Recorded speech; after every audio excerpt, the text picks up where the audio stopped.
Zdi se mi, da tukaj predvsem dobijo nekako, se morajo bolj znajti v naravi, morajo doskrat imajo že vse poskrbljeno, medtem ko tlele morajo dosti sami poskrbeti zase. Pri tem morajo si precej pomagati, da dosežejo te svoje cilje. Tukaj imamo predvsem poudarek na planinski šoli, se pravi, kako gre za gibanje v gorah, kako se morajo na pohodih obnašati, pa le ta odnos do narave, kako se obnašati, če so sami.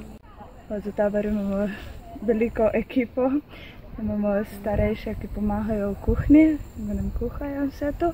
Pole imamo pred taborom, pride ena ekipa postaviti sam tabor, pole so pa tukaj še mladinci, ki poskrbijo predvsem za otroški program in dogajanje samo v taboru. Mi imamo tako, trudimo se, da nas gre čim več na isti pohod, samo pole glede tekom pohoda se razdelimo ponovadi na dve skupini, na eno malo bolj težjo in eno bolj počasno. Pole pa imamo seveda še za tebe, ki si želijo več v hribe hoditi, lahko posebej še na zahtevnejše pohode, se naredi manjša skupinca.